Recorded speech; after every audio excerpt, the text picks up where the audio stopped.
Kinilig ang mga netizens sa mga unseen moments ni na Paolo Avellino at Kim Chiu sa kanilang naging trip sa Birmingham, UK.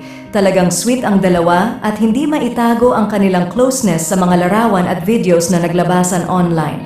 Isa sa mga highlights ng kanilang trip ay ang walang sawang pagkuha ni Paolo ng litrato ni Kim. Hindi rin pinalampas ni Kim ang mga candid moments ni Paolo mula sa kanyang pagngiti habang naglalakad sa mga kalye ng Birmingham hanggang sa kanyang pag-pose sa harap ng mga iconic na landmarks ng syudad.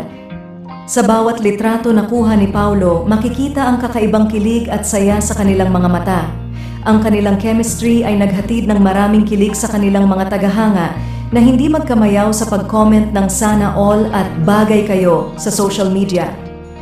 Maraming netizens ang umaasa na sana ay magtuloy-tuloy na ang magandang samahan ni na Paolo at Kim at kung sakaling magkatotoo man ang kanilang pagiging magka-relationship, siguradong ikakatuwa ito ng kanilang mga supporters.